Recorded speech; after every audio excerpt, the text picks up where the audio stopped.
Prologue, the waste heat of the beginning. This is really not good. Feeling the hard texture of the ground against his face, he realized that he had fallen face down on the ground. He couldn't move, even when he tried, and he already couldn't feel his fingers. What he did feel was a certain heat, and it overwhelmed his entire body. It's hot, it's hot, it's hot, it's hot, it's hot, it's hot, it's hot. He coughed and vomited the blood he felt rising in his throat, the source of his waning life. So much came out that it frothed at the edges of his mouth. With his hazy vision, he could see the ground in front of him stained red. You've got to be kidding me. All of this is mine? Feeling as though all of the blood in his body had spilled out of him, he reached a shaking hand to try to find the source of the heat that was burning through his body. As his fingertips reached the large cut in his stomach, he understood. No wonder it felt so hot. His brain must have been mistaking pain for heat. The clean gash that ran through his torso was so deep it had almost sliced him in half. Only bits of skin were still holding him together. In other words, he had run right into a checkmate in the chess game of his life. As soon as he realized that, his consciousness immediately began to fall away from him. Before his eyes, he saw a black boot descend, making ripples in the red pool of his fresh blood. Someone was there, and that someone was probably the one who killed him. But he didn't even think to look that person in the face. It didn't matter anymore. The one thing he did wish was that she, at least, would be safe. Baru? He felt as if he heard a voice that rang like bells. That he heard that voice, that he could hear that voice, felt like salvation to him more than anything else, so. With a short scream, someone else crumpled upon the carpet of blood. She landed right beside him. He lay there, weakly attempting to reach her. Her white hand fell, powerless. He lightly grasped it in his own blood-stained grip. He felt the fingers of her hand move slightly to accept his own. Just you wait, he seized his fading consciousness, pulling it desperately back to buy a bit more time. I'm going to find a way to save you. In the next instant, Subaru Natsuki lost his life. Chapter 1, The End of the Beginning. This is really going to be a problem. With no money and no idea what to do, he repeated the thought over and over again in his mind. Well, it wasn't completely accurate to say he had no money. The wallet in his pocket was filled with all the cash he owned, enough to go on a little bit of a shopping spree if he had to under normal circumstances. But in this case, no money is really the only way to describe his situation. Yeah, but the currency system here is completely different, isn't it? The young man flicked his rare notched 10-yen coin in the air and breathed a deep sigh. He didn't really have any features about him that stood out. He had short black hair and was of average height, being neither short nor tall. He was a bit muscular, though, as if he had been working out, and the cheap gray tracksuit that he was wearing really suited him quite well. He had small irises, so the whites of his eyes stood out, but right now, the way his eyes were downcast, he didn't have a very aggressive or championing look to him. He looked average enough to be quickly lost in a crowd, but right now, most of those passing by looked at him out of the corners of their eyes as if they were looking at something strange they had never seen before. But that was to be expected. After all, among all those onlookers, not one of them had black hair, nor were any of them wearing tracksuits. They had blonde hair, red hair, and brown hair, some even had blue or green hair, among others, and they were wearing armor, or black robes, or the kind of costume a dancer might wear, that sort of thing. As he stood before the waves of open stairs, the young man crossed his arms and had no other option but to accept the truth. This has got to be one of those, he said, snapping his fingers and pointing out toward the crowd of onlookers. One of those so-called I've been summoned to another world deals, right? He said as an oxcart-like vehicle pulled by a giant lizard-like thing crossed in front of him. Subaru Natsuki was an extremely ordinary boy, born on Earth, the third planet in the solar system, to a middle-class family in the nation of Japan. If you were to sum up his nearly 17 years of life, the previous sentence would be enough to describe him, and if you felt the need to add anything else, the extra sentence, he was a third-year public high school student with a tendency to not show up to class, would be sufficient. Placed at a fork in the road of life, such as whether to pursue a college degree or jump straight into the workforce, people are generally forced to make a decision one way or the other. That sort of decision-making is something everyone has to deal with in part of what we call life, but in Subaru's case, you might call it his specialty. He was a bit better than your average Joe at running away from things he did not like. In avoiding such a decision, the number of his unexcused absences had piled up, and before he knew it he was a bona fide truant, the kind parents weep over. And to top it all off, now I've been summoned to a whole different world. I guess that seals the deal. I'm a high school dropout now. But seriously, what the hell is going on? He felt as if he was having a not so well thought out dream, but even after pinching his cheeks and smacking his head against a wall, he wouldn't wake up. Subaru sighed. He had drifted away from where he was, getting all sorts of curious looks, and was now sitting against a wall in an alley just off the main road. Assuming I really have been summoned to a fantasy world, the state of civilization appears to be the usual, medieval-like setting. So far, I haven't seen anything mechanical, but the roads are pretty well paved, and of course I can't use any of my cash. As for whether he could communicate with the people here, and regarding the value of goods, those were things that Subaru checked immediately upon realizing he had been summoned to a different world. Fortunately, he had no problem communicating, and he was able to confirm that commerce was handled in a currency of gold, silver, and copper coins. His first contact, a merchant at a fruit stand, wasn't all that welcoming to him, though. As for why Subaru was so quick to accept and understand his current situation, the fact that he was a modern Japanese youth poisoned by anime and games had something to do with it, and for that he was very thankful. It wouldn't be an overstatement to say that as an adolescent boy, this sort of otherworldly summoning was the kind of thing you'd dream would happen to you, but on that note, without a little bit more of a welfare safety net thing going on, a laid-back guy like myself isn't going to be able to deal, you know? Subaru complained. Given his current situation, and pitiful starting equipment, he couldn't help it. His belongings consisted of a cell phone, which looked like it would run out of battery soon, a wallet, filled with membership cards from various video rental stores, a cup of instant ramen he'd bought from a convenience store, pork bone and soy sauce flavor, a bag of crispy snacks bought from the same store, corn soup flavor, his favorite gray tracksuit, unwashed, and well-worn sneakers, 2 years old. That was it. I don't even get a single Excalibur? I'm done. What am I supposed to do in this getup? Well, there's only so much you can hope for when you're summoned to a different world on your way back from the convenience store. It had happened in the blink of an eye. Subaru had already gotten hungry and eaten half of the one thing he had that might have been of any use, his pack of crispy snacks, before realizing that he had just gone through his only source of food. But worrying about it wasn't going to help him now. Even if he'd wanted to put his hopes on the possibility that this was being staged as part of an elaborate reality TV show, the large lizard carts and look of all the people passing by nip that in the bud. The fact that no one seems to be paying attention to them means that they're probably normal, both those giant lizards and the half-humans.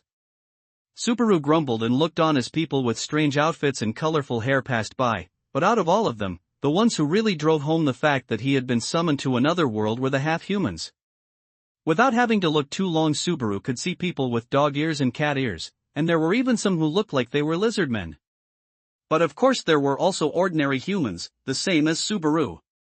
So this is a world with half-humans, and probably wars and adventures, too. As for whether there are any animals I'm used to around, I'm not too sure, but given that lizard cart thing, it looks like they use animals in the same way we do. After putting all of that together, Subaru let out a long breath, but not a sigh. If things unfolded the way he had fantasized about before about otherworldly summoning, he ought to be able to use his knowledge of modern civilization to hold sway over everyone else, but there were a lot of things that still didn't make any sense. The truth is, I have no idea what to do next, and I still have no idea how or why I was summoned. I don't remember stepping into a mirror or falling in a pond, and if I'm to believe this is the otherworldly summoning format I'm used to, where is the beautiful girl who summoned me? The lack of a main heroine in this otherworldly summoning setup was a big hole in the plot. If this were taking place in a 2D world, someone in the creative department was seriously slacking off. If Subaru was really summoned for no reason and then abandoned just like that, it put him on the same level as single-use disposable goods. Now that Subaru had finished establishing the state of his surroundings, he really couldn't think of anything better to do than return to his default state of escaping from reality. I guess if I keep this up, it's no different from locking myself up in my room back home. The thought of his parents crossed his mind, but right now he wasn't in a position where he could just sit around feeling homesick. Thinking he had to do something about his current situation, he stood back up and turned back toward the main road, but just as Subaru was about to walk out onto the main road, he almost bumped into someone who moved out in front of him. "Oh. Sorry about that." Subaru gave a short apology and tried to continue past, but hold up, he was grabbed firmly by the shoulder and pulled back into the alley. Nearly falling over himself as he turned around, Subaru looked up to see that the person who had thrown him back was a man with a large build. Behind that man were two of his buddies, and the three men stood in such a way as to block Subaru from exiting the alley onto the main road. The way they moved, it didn't appear this was the first time these men had done this, and Subaru had a bad feeling about what was going to come next. May I ask what you three fine fellows plan on doing with me?" "Oh, it looks like this one here's a smart one." "Well, nothing to worry about. Just give us everything you've got on you, and there's no need for anyone to get hurt." "So that's the deal, huh?" "Yeah, I guess it would be." "Ha ha. This really sucks." The men's gazes were filled with scorn and ridicule. They looked like they were in their 20s, with the meanness of their personalities reflected in their faces and dirty appearances. They didn't look like they were half humans, but they certainly weren't saints, either. You couldn't call it an unusual plot development. Encountering thugs was a way to show the dangers of everyday life. In other words, damn, I've triggered a compulsory event. As he looked at the men smirking, Subaru tried to hold the status quo with a fake smile and considered his options. He was in quite a pinch, but since the beginning of time, in stories where humans are summoned to other worlds, those humans tended to be able to wield some kind of superpower. If Subaru had been summoned to this world under the same conditions as the stories he was familiar with, it was very likely that he had been given some sort of power. With that thought, Subaru felt that his body was a little lighter than usual. "I'm starting to get the feeling that this world's gravity is, like, only a tenth of my world's. I can do this. I can do this. I'm going to mow you all down and make this the first chapter of my glorious future. You're only here so I can pull experience points off of you, you scum." "What the hell is he going on about?" said one of the men. "I don't know, but I'm pretty sure he's making fun of us." "Let's kill him," replied another. "Took the words right out of my mouth." "You're going to regret this," returned Subaru, before flying forward with a straight jab from his right hand, aiming for the big man in front. Subaru's fist collided with the man's nose, but he also cut his fist on one of the man's front teeth and started bleeding. "I hit someone for the first time in my life. Wow. It hurts way more than I expected." Subaru was confident in his fighting form, but he had never been in a real fight before. The man who was punched fell to the ground. Without taking a moment to pause, Subaru leapt at another of the men, caught off guard, as his next target. With a clean arc he landed a kick on the side of the next man's head, slamming him into the wall of the alley. This was going even better than he'd expected, and he started to be sure of the notion that he was invincible in this new world. "I guess in this world my stats are pretty good. What a rush. Now to finish this." Turning back around, Subaru bent forward to beat down the last man standing, when his eyes centered on what that man was holding in his hand, a glinting knife. Immediately Subaru dropped to his knees, bent over forward, and with a spectacular single motion prostrated himself, pressing his forehead against the ground. "I'm sorry, that was absolutely terrible of me. I ask that you forgive me and please find it in your generous hearts to spare my life." Prostration, it was the most extreme form of showing absolute submission to another and the lowest form of Japanese humility. Just where did all of that fired-up feeling go? Subaru felt as if he could hear the blood drain from his body. Desperately clinging to any hope of mercy, he tried to make himself seem small and continued to apologize. With a knife involved, fighting was out of the question. No matter how you might train yourself, if you were stabbed, it was all over. All things in life are transient. Before he knew it, the two that Subaru thought he had defeated were back on their feet. One was holding his bleeding nose and the other was shaking his head back and forth, but other than that both looked as though they were in surprisingly good condition. "What? You mean to tell me that my one-hat knockout punch only did that much damage?" What about my superpowers? I dunno what you're going on about, but shut your trap. You've really done it now. It looked as though Subaru had been completely wrong about being summoned into another world coming with the promise of some kind of powers. He wasn't really any stronger than he had been before. One of the men stepped on the back of Subaru's head, scraping his forehead against the ground and causing him to bleed. Another then kicked him in the face, and Subaru curled into a ball as tightly as he could as he was subjected to further acts of violence. After all, the one who hit first was Subaru. The men didn't hold back at all. Crap, this really, really hurts. Like, I could die. No, seriously. Unlike in his own world, there was no guarantee that these thugs wouldn't take his life. At this rate, it would be better to try one last-ditch effort to retaliate before he was beaten to death. Stop moving, you whelp. Ow. No, don't. Ow. Ow. Ow. The man with the knife stomped on Subaru's hand as he tried to get up, then readjusted his grip on the knife so that the tip was held back toward his arm, ready to strike. After we make sure you can't move, we're going to take everything you've got. That's what you get for acting tough, you punk. If you're looking for money or valuables, I'm sorry but you're out of luck. After all, I don't have a cent on me. Then those strange-looking clothes and shoes'll do just fine. You can just stay down and be food for the alley rats. Oh, so there are rats in this world, too, Subaru thought. I hope they aren't big, like monster rats or anything. Subaru looked at the knife about to come down as if it didn't concern him at all, distancing himself from reality as best he could. Subaru didn't see his life flash before his eyes, and he didn't feel like time was slowing down either. The end would probably come like the cutting of a thread, he thought. But just then. Hey! Out of the way. Out of the way. I'm talking to you. Move, yelled someone in a flustered-sounding voice as they dashed into the alley. Like the men, who suddenly looked up, Subaru managed to glance up in the direction of the voice, though he couldn't move his body. What he saw was a small girl with longish blonde hair dashing by. From her red eyes, you could sense a strong will, and her one canine tooth sticking out made her look like quite a prankster. She seemed more cheeky than anything else, but Subaru felt that if she smiled she would look pretty cute. As if it had been staged for a comeback, the fading light of hope Subaru had been holding lit anew. He was waiting for this kind of development. The girl, in her well-worn clothes and unclean appearance, had stumbled upon this attempted murder and robbery in the act.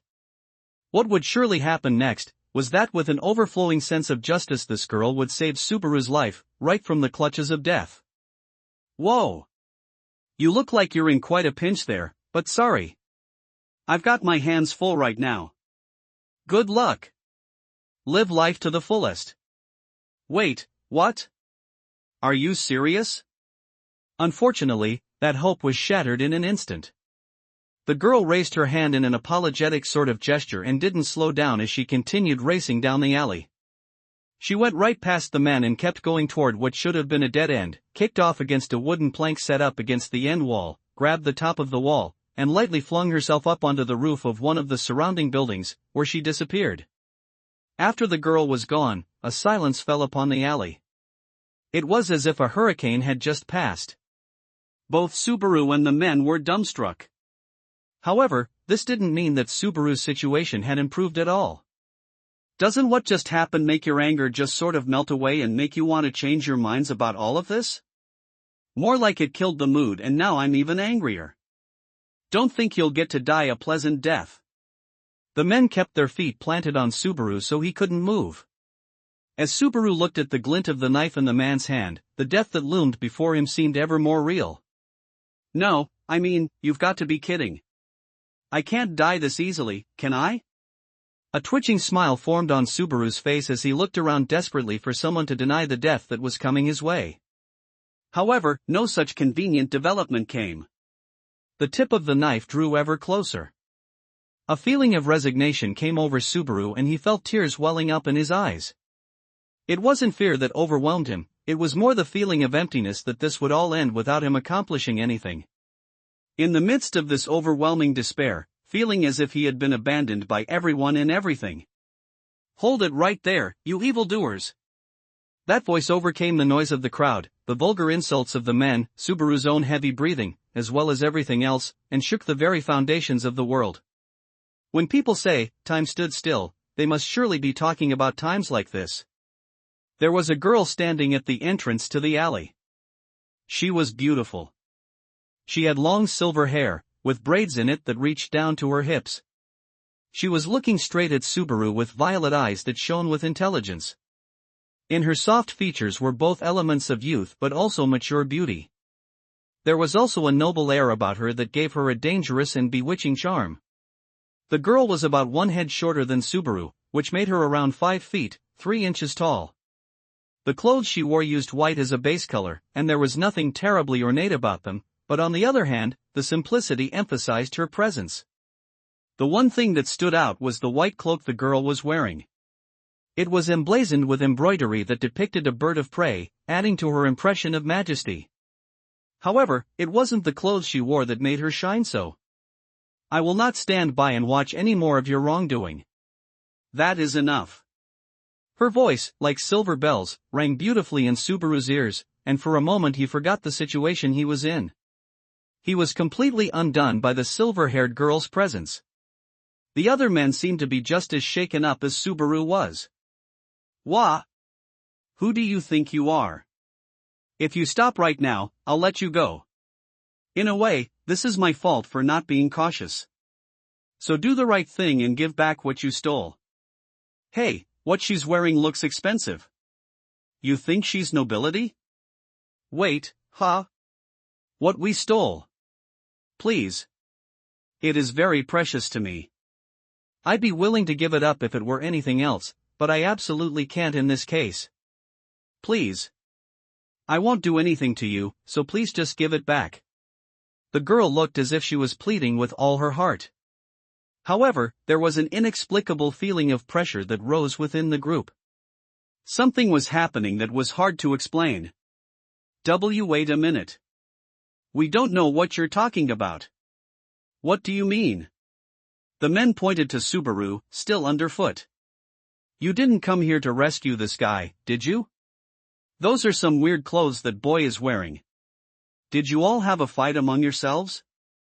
I don't think 3 against 1 is really fair, but, if you're asking me if I know this person, I haven't ever seen him before in my life. Perhaps it was because she thought the men were trying to change the subject, but you could hear an amount of irritation in her voice. Because of that, each of the men rushed to explain themselves. Wait a second. If you're not after this guy, then we're not involved. I bet it was that girl from before. You said you had something stolen from you, right? That wall. You see that wall? She jumped off that wall and ran away on the rooftops. She's farther back. Back past that wall. At the rate she was going, she's probably another 3 streets down. As the men continued to plead their innocence, the girl turned her eyes to Subaru, as if asking whether these men were telling the truth. Without thinking, Subaru nodded. It doesn't look like you're lying. So the one who stole from me is down farther ahead? I've got to hurry. The girl turned away from Subaru and the men and toward the main road. The men clearly looked relieved. Subaru, faced with the reality of his abandonment, started to enter a state of shock, when. Still, this situation is one I can't just ignore. As she turned back around, the girl put her hand up, palm facing outward, and a series of shining lights began to dance in front of it. A dull thud rang out, like that of a hard object striking flesh, followed by the cries of the men as they were thrown backward. Then, there was a high-pitched sound as a fist-sized clump of ice fell to the ground right beside Subaru. The clump of ice, which seemed to have formed heedless of both the season and the laws of physics, quickly evaporated as if it were being eaten by the surrounding air. Magic. The best word to describe what just happened immediately tumbled out of Subaru's mouth. There wasn't any incantation or anything, but that chunk of ice had definitely shot out of that girl's palm. Magic. Having seen it with his very own eyes for the first time, Subaru realized something. It isn't quite as fantasy-like as I imagined. To be honest, this is kind of a letdown. Subaru had imagined there would be more light and energy being bounced around. In reality, all that happened was an unrefined-looking clump of ice suddenly materialized, was used as a blunt object for physical damage, and then suddenly disappeared. There was no feeling or anything put into it at all. Now, you've done it. Subaru's feelings on magic aside, the other men, who had taken a real hit from those clumps of ice, got back to their feet. To be fair, it was only 2 of them who managed to get back up. The remaining man must have gotten hit in a bad spot, because he was still knocked out. But rather than this fact taking the fight out of them, it seemed to just make the other 2 men even angrier. Standing next to the man with the knife, the other drew out a blunt, club-like object, and both were ready to fight. I don't care if you're a magic user or nobility or whatever. I've had enough. We're gonna kill you. Do you really think you can win a 2-on-1 fight? Yelled the man with the knife, holding his face, blood still dripping from his nose. In response to his threats, the girl closed one of her eyes. You're right, 1 against 2 sounds like it could be a little tough. In that case, would 2-on-2 be bit more fair? As if it were finishing the girl's sentence, a new, higher-pitched, genderless voice entered the fray. Startled, Subaru looked around. The other men also followed suit, but there wasn't anyone inside or at the entrance to the alley who looked as though they were the owner of that voice. Then, as if to show both Subaru and the other men the answer to their question, the girl extended her left hand. Sitting on top of her palm and white fingers, there it was. When you all stare at me like that, full of expectation, it's kind of embarrassing. Using its paw to clean its face was a small, palm-sized cat that stood upright on its 2 hind legs. It had gray hair and floppy ears. To the best of Subaru's knowledge, it was nearest to an American Shorthair. That is, if you ignored the fact that its nose was pink and it had a tail about the length of its body. Seeing the small, palm-sized cat, the man with the knife seemed overcome with fear and yelled, "Why, you're a spirit mage?" That's right. If you want to leave right now, I won't chase after you, but make up your minds quick. I'm in a hurry. With that, the men rushed to pick up their fallen companion and leave the alley, but as they passed the girl on their way out, one of the men clicked his tongue and said, "I'm going to remember your face, you bitch. The next time we see you it won't go this well for you. If you do anything to her I'll curse you and all of your offspring, you know? Though, in that case you won't be having any."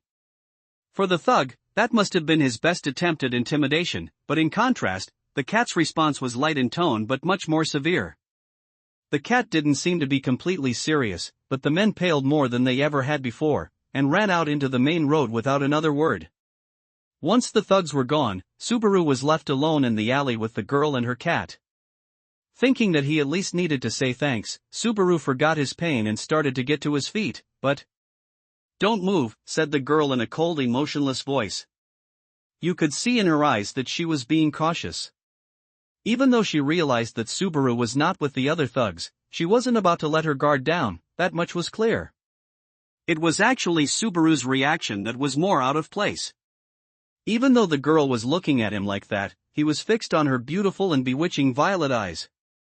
Not used to seeing such beauty, Subaru unthinkingly blushed and looked away. "See? I knew I was onto something." "If he had nothing to hide, he wouldn't look away like that," said the girl.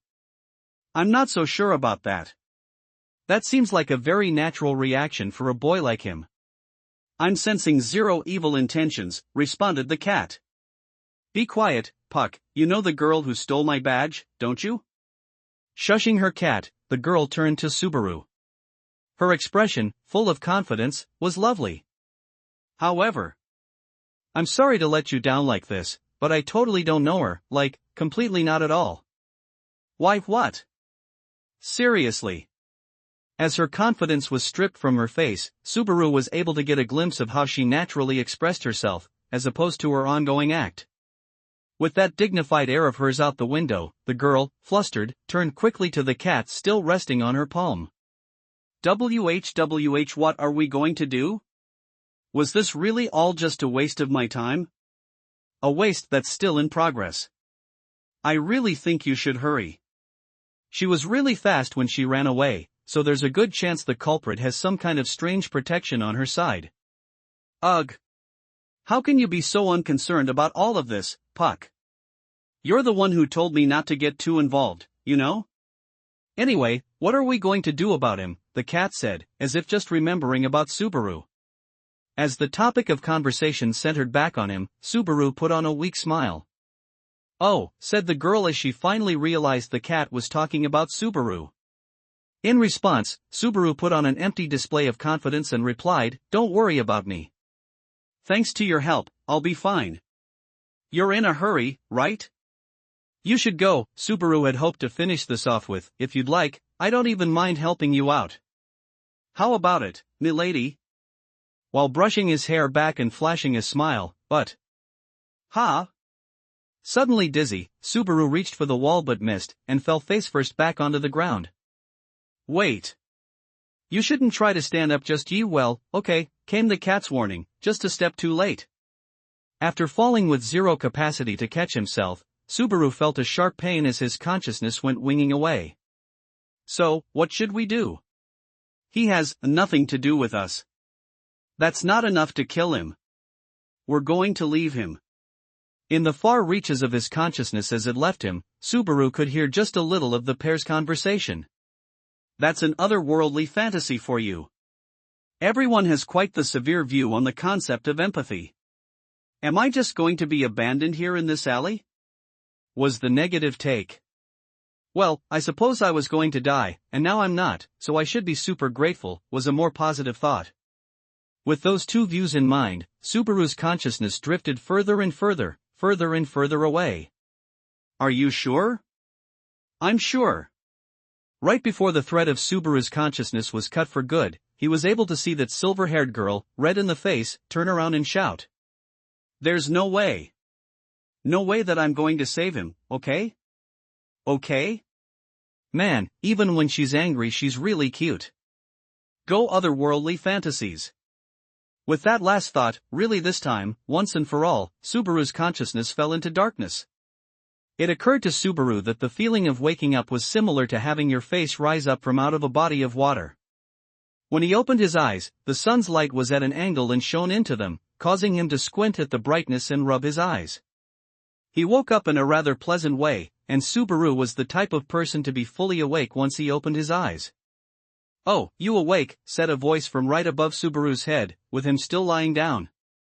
As Subaru turned to look in the direction of the voice, he realized that he was still lying on the ground, but had his head on something soft that was being used as a pillow. "You shouldn't move. You hit your head, so I can't say whether it's safe to just yet." This concerned voice also sounded very kind. As Subaru remembered what happened just before he lost consciousness, he thought, given the circumstances, he might just be in one of those blessed situations one hopes to be in as a boy. To have one's head in a girl's lap. Responding to this divine revelation, Subaru pretended to turn to readjust so he could enjoy himself to the fullest. With a circular motion he rubbed his cheek against it and reached a feeling of absolute bliss, and far more than he expected he felt a fluffiness from the softness of the hair. Wow! Beautiful girls are a lot hairier than I imagined. "Hey, wait a minute," sputtered Subaru as he faced up, this time with his vision fully recovered, and took in what was happening.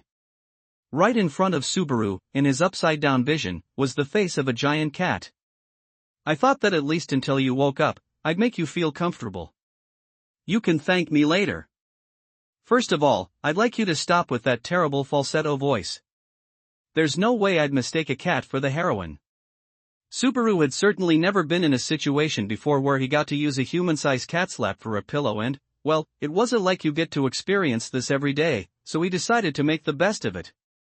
"Wow, this is actually really comfortable. Like, this is amazing. Now I understand why people want to love their cats till they go bald. Well, if you're going to be this happy about it, I guess it was really worth supersizing. Don't you think so, too?" The cat scratched at his face as if it were embarrassed and winked as if seeking a confirmation. At the end of that glance was a silver-haired girl, standing at the entrance to the alley looking unfazed. It was the same girl from before, if Subaru was to believe his memories, eyes, and heart, which were all deeply branded by her image right before he lost consciousness. I'm sorry about all of this. It looks like you ended up staying here with me until I woke up, and don't get any ideas about this. The only reason I stayed is because I still have some questions to ask you. If it weren't for that, I would have left you behind. I mean it. So don't get any ideas. Pressing the point, the girl put strong emphasis on her words. This was a level of girl power that Subaru, who had no resistance against such beautiful girls, simply could not stand against. It was so strong that Subaru could do nothing but nod, ignoring the content of whatever she was saying. The reason I healed your wounds, and the reason I had Puck serve as a pillow until you woke up, all of that was for me. So I'm going to have you make it up to me, okay? I know you're trying to build this up and everything, but if you just have something to ask, go right ahead, said Subaru. It looked like she was one of those people who took the saying helping others isn't just for their sake to heart. The girl looked sternly at Subaru and shook her head. I'm not asking, I'm commanding. You know something about my stolen badge, don't you? Asked the girl, dropping the tone of her voice. However, as this wasn't any different from what she had asked before, Subaru had to tilt his head in confusion. They had gone through this once already, right before Subaru had passed out. She keeps calling the thing a badge, Subaru thought. So is it something like what police and detectives keep on themselves to prove what they are? I haven't seen anything like that. You didn't hit your head real hard or anything while I was passed out, did you? Subaru asked. You were only out for about 10 minutes, and no, nothing like that happened. Answer the question. Well, if that's the case, I've got to say I really don't know. Haha, you can't do anything about what you don't know. Subaru's answer was no different from before. However, the girl didn't look particularly crestfallen, but instead nodded. Well, if you don't know, you don't know. But, the fact that you know absolutely nothing itself is information you have provided to me, and enough for me to justify healing you, the girl replied, using twisted enough logic to baffle any swindler to describe her complete loss. As Subaru looked on, dumbfounded, the girl clapped her hands together as if to finish things. Well, I'm in a hurry, so I'm going to get going now. Your wounds should all be healed, and I threaten those other guys so much I doubt they'll go near you again, but it's still dangerous to enter an alley like this all alone. Oh, and I'm not saying this because I'm worried about you, this is a warning. If I see you in a similar situation again, there won't be any merit to me saving you, so you can't expect me to do so again, said the girl with machine gun rapidity. She took Subaru's silence as affirmation, nodded to herself, and turned around to leave. The girl's long silver hair swayed as she moved, and sparkled fantastically in the dim light of the alley. I'm sorry about that. She's not really honest with herself. Don't think too strangely of her, okay, said the cat with a laugh as, having returned to its original size, it jumped up onto the girl's shoulder. The girl patted its back as if to affirm its touch, and the cat disappeared, slipping behind the curtain of her hair. Without once looking back, the girl continued to walk on. As he watched her go, Subaru thought about what the cat had said, about her not being honest with herself, and her intentions.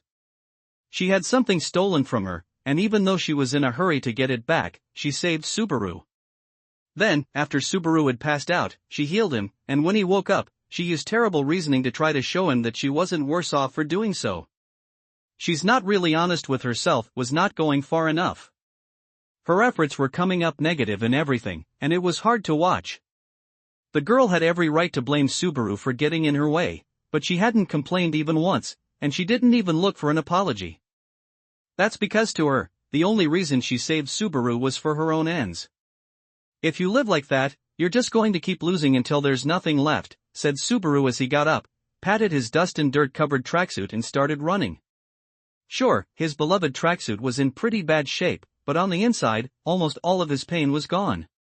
That's after being kicked and punched as much as he was. Again Subaru was reminded of the otherworldliness of magic, as well as the generosity of that girl who, despite going on and on about having Subaru pay her back, took nothing from him in return. Hey, wait! Subaru called out to the girl just as she had reached the entrance to the alley and was in front of the main road, looking unsure of where to go next. The girl touched her silver hair and looked a bit troubled as she turned around. What is it? I'm going to tell you right now, I only have a bit more time to spend dealing with you. So a little's fine, then? Anyway, what you lost is really important, right? Let me help you look for it. The girl blinked a few times, surprised. But you said you don't know anything, it's true that I don't know the name of the girl who stole that badge from you, or where she's from, but at least I know what she looks like. She's got blonde hair, is sort of like a kitten, and has this canine tooth that sticks out that's hard to miss. She's shorter than you and her chest is pretty flat, so she's maybe 2 or 3 years younger than you. How about that? When he got flustered, Subaru had a bad habit of speaking fast and not really even knowing what he was saying. Right now that bad habit was running at full blast, and even Subaru wanted to distance himself from his own words. The ensuing silence was painful. A cold sweat drenched Subaru's back, not to mention his hands and armpits, which was followed by heart palpitations, shortness of breath, as well as dizziness, and in addition to feeling faint, his nose stuffed up in an allergic reaction accompanied by a migraine, such that there were problems on every front. However, "You're strange," the girl said with a hand up to her mouth, tilting her head to the side as if she were looking at some rare animal. With a finger still at her lips she stared at Subaru, sizing him up. "I should say up front that I can't offer you anything in return for your help. I might not look it, but I don't have a copper piece on me." "Don't worry, that makes 2 of us," replied Subaru. "3 of us, if you count me." "Pretty terrible for us as a group," added a voice jokingly from the girl's silver hair, but Subaru ignored it and pounded his chest. "I don't need anything in thanks. I'm the one who should thank you. That's why I want to help. I haven't done anything deserving of your thanks. I've already gotten something in return from healing you. She just won't give it up, will she?" Subaru looked at the girl and her stubborn attitude with a weak smile. "If that's the case, then I'll help you for my own sake. The reason is, yeah, that's it. I'll use you for my one good deed a day project," said Subaru. "One good deed a day?" "That's right. Once a day you do one good thing. If you do that, after you die you've got a one-way ticket to heaven. If I can do it, then a wonderful life of just eating and sleeping is waiting for me, so I hear. So that's why I'm going to help you for my own sake." Subaru felt like turning to himself and asking what the hell he was going on about, but at least he'd managed to make his point. The girl stood in thought, considering Subaru's words, when her cat poked at her cheek with its paws. "I don't sense any evil intentions from him, and I don't really think it's a bad idea, you know? With how large the capital is, it's way better than going on no clues at all. But if I get him involved, you're cute when you're stubborn, but it's foolish to let your stubbornness get the best of you and make you lose sight of your goals. I'd really rather not think of my own master as a fool." The cat added its support in favor of Subaru, but the girl was still hesitant. In response, the cat dropped its expression and continued in a serious voice. "Plus, the sun is starting to set. If night falls, I won't be able to help you. I'm not worried about you handling a thug or 2, but it's better to be safe than sorry. Well, it sounds like you're the one to call if there's danger. But, wait, according to what you said, you can't come out at night? Is that one of the deals of your contract or something?" Subaru asked, taking a step closer. The cat flicked its whiskers with its front paw and said, "It's more like, I may look cute, but I'm a spirit, you know? I use a lot of mana just by materializing. When night falls, I return to the crystal that is my vessel and prepare for when the sun is out again. I suppose you could say it's the perfect 9-to-5 job." 9 to 5? That sounds like a government job. The conditions to hire a spirit sound more severe than I expected. Subaru was able to talk naturally about spirits, but that was only because of the analytical power he had as a modern otaku, poisoned by anime and games.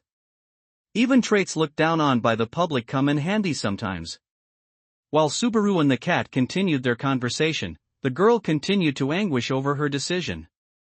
However, that last point seemed to have tipped the scales, so after much moaning with a number of buts and stills and if she finally conceded. "I'm telling you, I really can't give you anything in return, okay?" After Subaru's first friendly interaction in this different world, a pleasant, heartwarming episode, 1 hour had passed. What is the meaning of this? Their investigation had stalled. As Subaru faced the girl's cold stare, he scratched at his face, trying to find a way out. "Even with all of my experience, I never thought that it would be this difficult. You seem to have a really high opinion of yourself, but I haven't seen anything from you to prove it. No matter how you slice it, things aren't going well. Nobody says, no matter how you slice it, anymore. Pointing that out only made things worse, and the girl's stare grew sharper, at which Subaru shrank away. Even though they had been searching for a little under an hour, for some reason, Subaru and the girl were back in an alley. Of course, there was a really good reason for this. There were several factors Subaru had discovered that made their search difficult. First, Subaru didn't know his way around town. Given that he had just been summoned from another world, it was hard to blame him for wanting a pass on this one. Additionally, it seemed that the girl was unfamiliar with the area as well, and at least 10 minutes were wasted with both having full confidence that the other knew their way around. It was pretty funny, actually, or so Subaru thought. But the way the girl was staring at Subaru, she didn't seem to find it funny at all. Second, the characters and symbols written here and there were completely illegible to Subaru. Given that Subaru didn't have any trouble communicating by speech, he hadn't thought all that much about it, but after a second look he saw that all around, here and there were handwritten symbols. Unless they were all some kind of mystic charms to protect against evil magic that tended to be popular, those symbols were probably letters for the common language. And because he couldn't understand them, he couldn't even read the road signs. In other words, while a miracle common in most otherworldly summoning works of fiction is for some reason our words and writing are mutually understood, in Subaru's case, only half of that came true. But given that if Subaru hadn't been able to communicate through words he would have been as good as dead, it was hard to call his situation unlucky. Still, why do you have to raise the difficulty like that on me? The world's not kind at all. Rather than exhausting all options, it was more of a case of finding a series of critical problems before you even get started. While despairing at making absolutely no progress over the past hour, Subaru noticed that his companion, that girl, was standing up by the wall of the alley with her eyes closed, paying absolutely no mind to him. Seeing her lips move as she muttered something a few times, he tilted his head in confusion. Wonder what she's doing, oh that? She's communicating with lesser spirits. Subaru raised his eyebrows in surprise as the girl's gray cat suddenly reappeared right in front of his eyes. I thought that I hadn't seen you in a while, but you hadn't gone home or anything, you were here the whole time? There's still a bit of time left before I have to go. Unlike those minor spirits she's talking to, I take my job seriously. Well, that's quite honorable of you, but what are these, lesser spirits again? Going by the name, I suppose they're a rank down from regular spirits? Subaru thought. As if agreeing with Subaru's musing, the cat, floating in midair, waved its long tail back and forth. Lesser spirits are beings that, in a state prior to becoming real spirits, start to develop some knowledge. If, over time, they gain power and self-awareness, they'll become spirits like me. As he nodded, listening to the cat's explanation, Subaru noticed that the area around the girl began to glow. The silver-haired girl was surrounded by faint lights that looked as though they were fireflies. It was the kind of scene that most people would subconsciously hesitate to interfere with. It was like holy ground, where by the influence of the supernatural, only what was sanctified was allowed to be. In response to the scene, Subaru. Wow! That's so cool! Are all of these glowing things spirits? Intruded on it without a second thought, breaking the fantasy of it all as he started talking to the girl. As the girl cried out in surprise, you could see droplets of tears that formed in reaction, sparkling in her eyes. Then the girl's flustered state spread to the lights around her and... Oh, look at that! They're panicking. The many lights started to flee this way and that before finally scattering and disappearing into the air. Both Subaru and the girl opened their mouths, dumbstruck, searching for where the lesser spirits had gone. Quickly the girl tried to continue what she had been doing, but it didn't appear the lesser spirits were heeding her call anymore. Just look at what you did. They're gone. What are you going to do about this? I'm sorry. It was my first time seeing spirits like that and I got a little excited. I mean, it didn't look like they were dangerous or anything. It was only safe because I had them under control. If you had done that to an inexperienced spirit mage, it would have been awful. In the worst case, the spirits could have gone berserk and bam. Bam? The girl was trying to admonish Subaru for not taking his actions seriously, but using the word bam wasn't exactly helpful.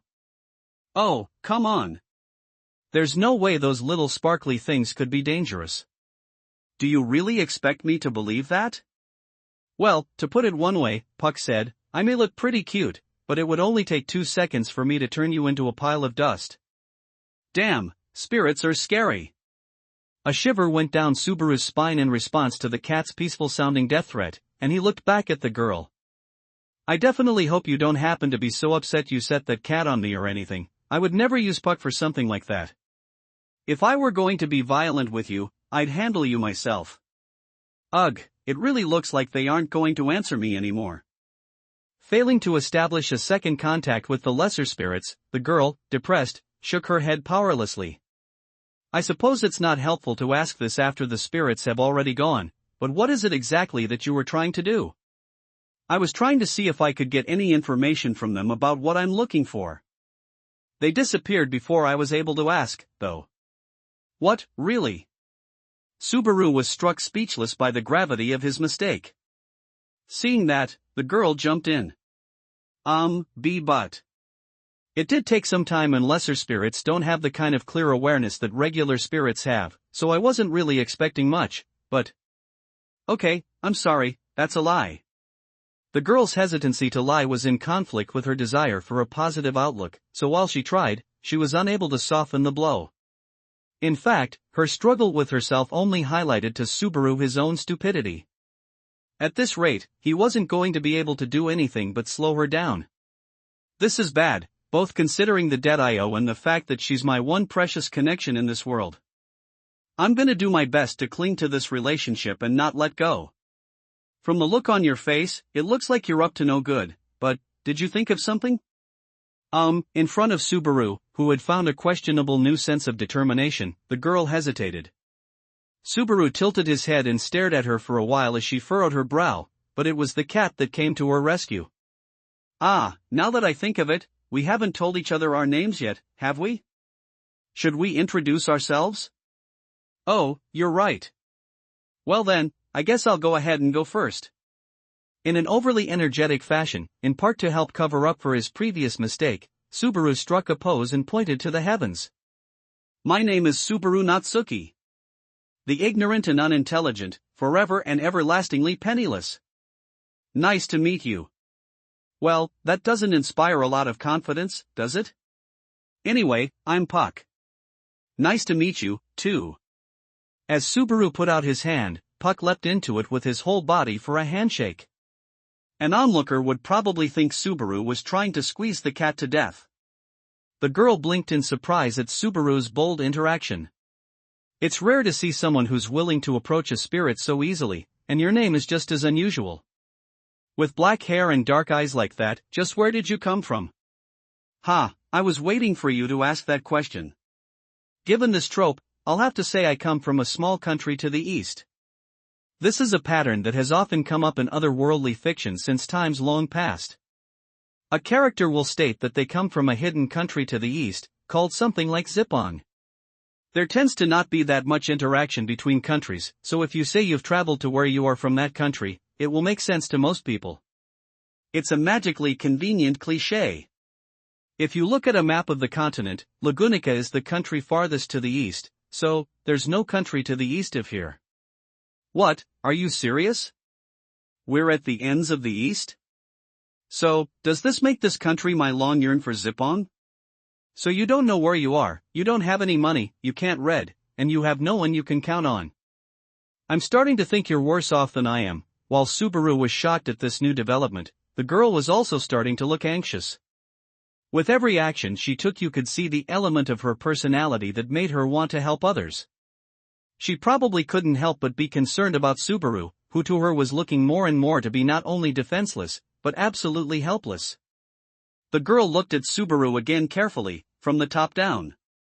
Taking another look at you, you actually look like you're in pretty good shape. Subaru. Ha? Oh. Yep, Subaru. That's my name. Having his name called in such a hesitant way for some reason felt like a fresh new experience to Subaru, and he couldn't help but stumble in his response. After clearing his throat to hide the fact that he was shaken up, he showed his biceps. I do strength training every day. Since I'm almost always cooped up in my room, I've got to do at least that much to stay in shape. I don't really get what you mean by cooped up in your room, but you're from a high-ranking family, aren't you? Weren't you taught some sort of martial art?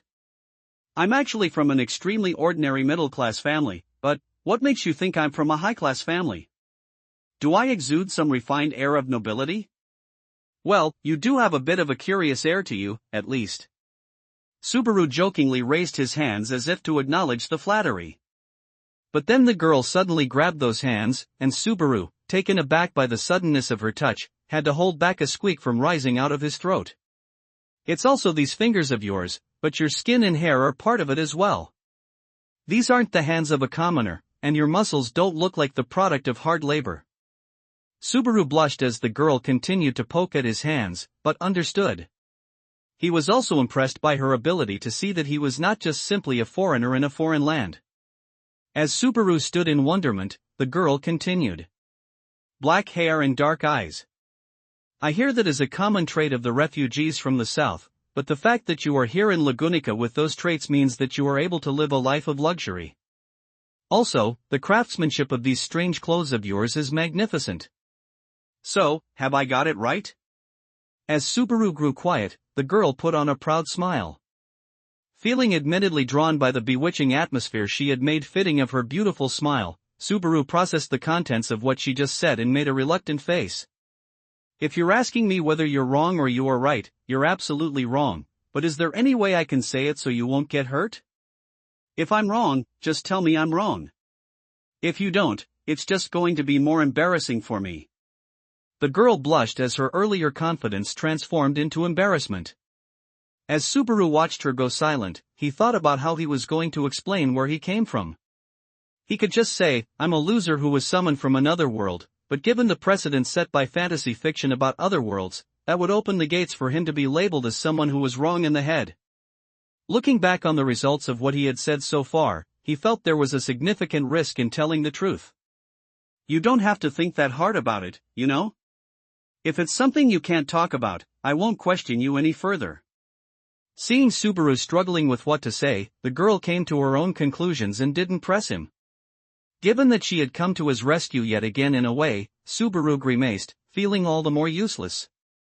But really, this isn't looking very good, the girl muttered, in a now weaker tone, a clouded expression on her face. Seeing that the girl could no longer hide how hopeless she felt, Subaru felt a faint flame light up inside himself. What am I, an idiot? Well, yeah, I am an idiot. Just what have I been doing all this time? Right in front of Subaru stood the girl who saved his life. Hadn't he offered to help her out so that he could repay her? If that was the case, then how was he supposed to explain his total lack of support? Subaru? Seeing Subaru fall silent and looking troubled all of a sudden, the girl tilted her head and looked at him puzzled. Watching as with that motion her silver hair tumbled down off her shoulder, Subaru thought as hard as he could. Subaru tried to remember what had happened when the thief ran through that alley as those thugs were stomping on him. Focusing on that instant in time, he needed to find something, anything that he could use. I have a few things that I want to check with you, is that okay? Okay, yeah. Go right ahead. Thanks. I'm pretty sure I heard you mention it a few times, but this is the capital of whatever country we're in, right? So, basically it's the town that has the king's castle in it, and it's a really big place, is that correct? Subaru asked, remembering bits of the conversation that he had had with the girl before. While Subaru realized that his question must have sounded strange, the girl didn't interrupt and simply nodded a yes. So in this big city, there's a girl who appears to be making her living stealing things. By the look of her clothes, she definitely doesn't seem to be that well off. Now this may be obvious, but there's got to be a place where people like that live. Is there a place where crime is rampant, or something like a slum in the area? I'm sure it's hard to exchange stolen goods for money without some connections, so I think there's a good chance she would have to go back to a place like that. With the image of the thief burned in his memory, Subaru analyzed her from head to toe, and used all of the knowledge he had about fantasy settings to help form his hypothesis. So, I think rather than searching around aimlessly, we have a better chance if we aim for that, but... What's wrong? I was just surprised. You really do have a good head on your shoulders. Well, rather than a logical conclusion, it's more that it's a common theme in medieval fantasy, but if this is all it takes for you to start thinking better of me, I have a feeling that I've got a long way to go. Despite Subaru's response, he seemed to be taking the girl's praise rather well. While Subaru scratched at the side of his head to try to keep from showing how embarrassed he was, the girl nodded several times. We'll go with your plan. Let's go back out to the main road and ask some people if they know of a place that's like what you described. We're already really behind as it is, after all. Let's hurry up and get going. After Subaru and the girl looked at each other and nodded, they headed out of the alley and toward the main road. However, right before they could start their search for a spot where a lot of people who they could question were passing by, Subaru remembered something. I was just thinking. I know your cat's name now, but I don't think you ever told me your name, huh? While Subaru thought that bringing this up now might have not been the best time, the girl's eyes widened a bit in surprise. She then closed them, and after a few seconds of silence, said, Sat-Ella. Oh? Subaru, who because of her silence had begun to think that he had made a mistake, was a bit late in reacting to her whispered reply. In response, the girl turned away from Subaru and continued. I don't have a last name, so you can just call me Sat-Ella. Her voice had no emotion in it. Because of her attitude, it was as if, though she was giving her name, she was refusing to be called by it. Through her actions, this girl, who gave her name as Sat-Ella, was putting a distance between herself and Subaru more than she had ever done before. Subaru, who already thought that he would feel more comfortable having a surname to call her by rather than having to use her personal name, felt that he really couldn't use that name at all. For the time being, looking for a way out, Subaru decided to avoid using her name entirely, and instead just use pronouns. As he observed Subaru and the girl's exchange from the sidelines, Puck had one thing to say before slipping back under the girl's silver hair. That's in really bad taste, you know, it muttered, though its voice did not even reach the girl's ears, let alone Subaru's. Using the sounds of the bustling crowd as a guide, Subaru and Sat-Ella walked back through the alley they were in and reached the main road about 10 minutes later. Shifting his gaze this way and that, Subaru looked for who they should question first, when Sat-Ella, who stood beside him, pulled on his sleeve. Hey, Subaru. When Subaru looked back at Sat-Ella, he saw that she had her gaze fixed on something on the other side of the street. Subaru looked in the same direction and realized what Sat-Ella was looking at. I have a bad feeling about this, he thought. Adding further weight to his fears, Sat-Ella continued, with a serious look on her face. Do you think that kid is lost? Out of all the possible things that could go wrong with this plan, the final one had reared its head. Well, one of the several things that Subaru had discovered throughout the day was that the silver-haired girl standing next to him was an incorrigibly kind person.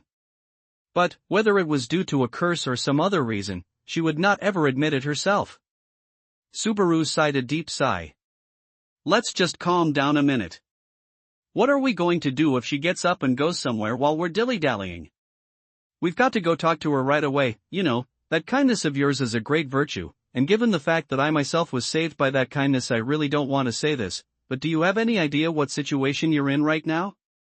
Where Sat-Ella was looking, near the buildings across the street, there stood a young girl. She looked as though she was around 10 years old, with shoulder-length brown hair that was very cute.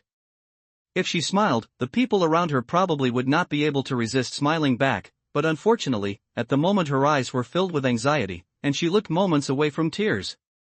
There was probably an 80 or 90% chance that Sat-Ella's observation was correct.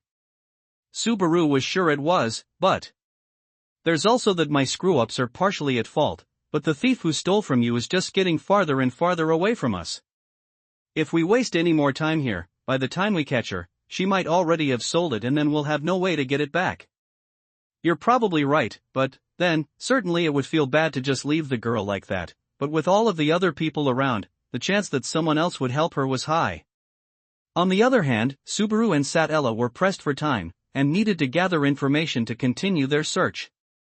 No matter how he thought about it, their current plan should have priority over helping that little girl, but don't you see, Subaru? Look at her, she's crying. If you don't want to stick around with me, that's just fine. Thanks for everything you've done, Subaru. I'll figure this out on my own, after I helped that little girl. While Subaru stood at a loss for words, Satella looked like she had already made her decision. The way she said it, it wasn't as though she was saying that Subaru just didn't understand and she was tired of him, but that she felt guilty for forcing Subaru to play along with her unreasonableness. Her silver hair dancing behind her, Satella trotted off across the street to where the little girl was standing. The girl, who had been looking down with her teary eyes, noticed that someone had suddenly come to her side. There was a glimmer of hope in her eyes as she looked up, probably because she thought the person she was looking for had found her. "I'm sorry I'm not the one you're looking for," said Satella as she knelt down to talk to the girl, whose eyes opened wide in surprise. But in those eyes was not a feeling of relief, but a feeling of fear. You could tell, even from far away, that being spoken to by a stranger had caused her heart to shrink away, afraid. "I'm sorry if I'm bothering you, but where are your father and mother? Aren't they with you?" It looked as though Satella had noticed the girl was afraid, and her voice was in a tone that was kinder than Subaru had ever heard it before. However, it wasn't enough to convey her concern to the girl, who had lost sight of her parents and was now shivering because she did not know what to do. Please don't cry. I won't do anything to hurt you, okay?" Satella tried to keep open the girl's heart before it shut completely on her, but it didn't seem to work, and the little girl only shook her head back and forth. The tears that had welled up in her eyes looked as though they were about to overflow, when "Now feast your eyes on this magnificent notched 10-yen coin." "Huh," said Satella, surprised by the sudden voice that had leapt in, and when she looked up, there was Subaru in his gray tracksuit. Subaru first smiled weakly at Satella's reaction, and then turned his smile from her to the little girl. The sudden intruder had also surprised her.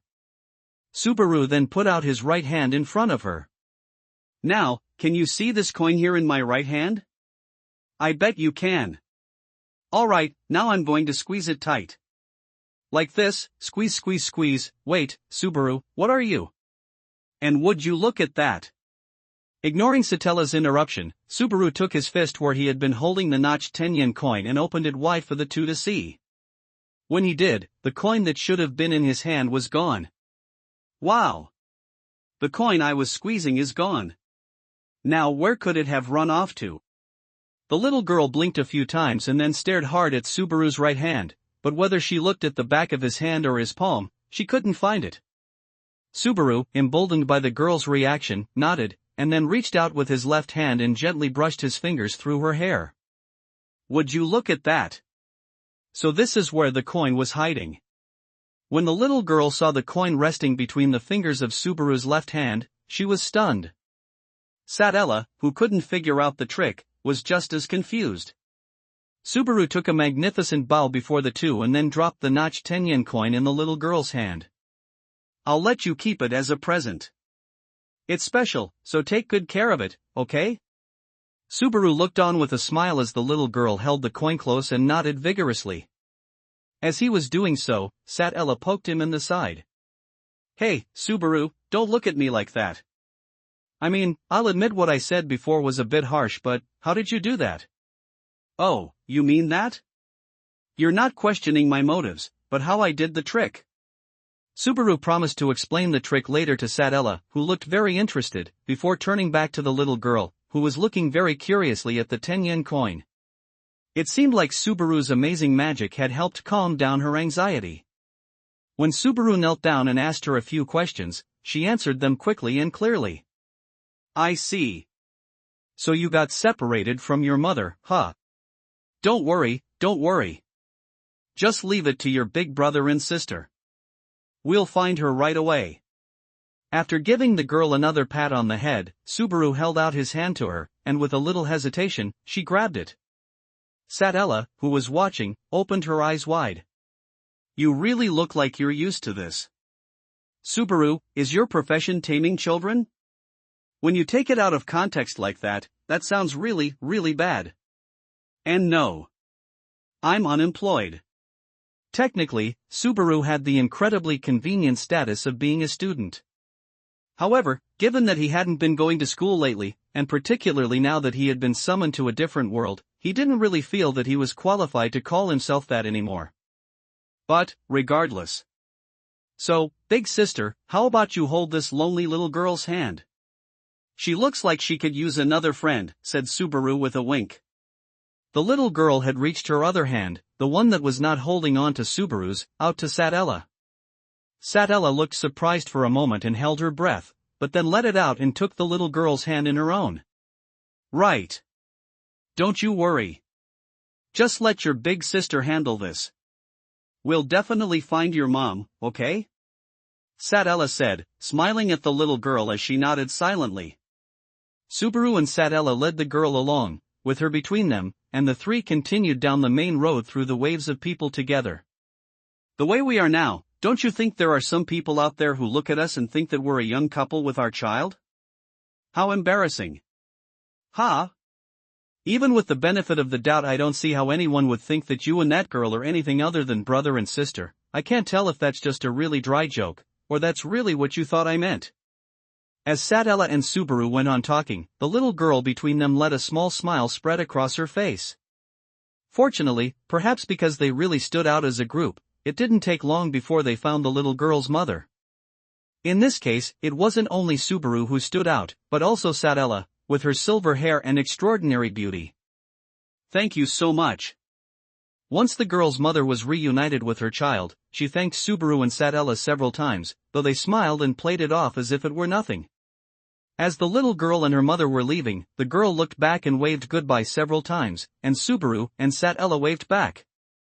Subaru turned to look at Satella, as she stood beside him waving to the girl, and saw that she had a bright and cheerful expression on her face. Now, I get the feeling that we've wasted a lot of time doing this, but what does our big sister have to say? I'm sure she'll find some kind of way to describe this as a means to an end. Subaru said in an orchestrated manner, snapping his fingers and making fun of Satella's all-too-kind nature. Of course, he wasn't really criticizing her, it was more that he was just poking fun. After all, Satella had given such a roundabout excuse for why her encounter with Subaru was useful, so he was curious to hear what she would say. It's simple. In response to Subaru's teasing, Satella smiled. Now we can be in a good mood as we continue to search.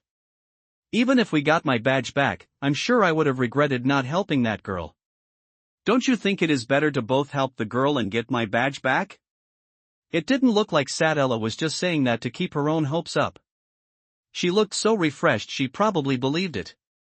With that kind of response, Subaru really didn't know what to say. He would have to rethink his opinion of this girl. Not only was she the type of person who was so kind she always ended up losing everything, she also was the type of person who wanted to have it all. I see. You're right. Thanks to your quick decision, we won't have to say, sure, we abandoned that little anxious crying girl all lost and by herself, but we were able to get the badge back, safe and sound, hooray. Well, that's a really negative way to put it, said Satella, frowning, then glaring at him as though she seemed to have remembered something. But besides that, why did you help me? I thought you were against helping the girl, Subaru. I just wanted to show off my ability to do magic tricks, which is, of course, a lie. Didn't I say so before? I'm going to help you find your badge so I can do my good deed for the day and go to heaven. But since you helped the girl, doesn't that count for your good deed for the day already? That's a very good argument. But I mean, it's not like I'm limited to one a day or anything. I can do more. So anyway, I'm going to do enough for tomorrow today. I'm actually planning to get this whole week out of the way. Subaru had the feeling that he was getting away from the true meaning of this whole do one good deed a day concept, but he still tried to make an argument. Satella stood by, shocked. Subaru, with a personality like that, you're going to end up losing everything one day. You're the last person I want to hear that from. Subaru shouted, flipping her words back toward her, but Satella just tilted her head in confusion.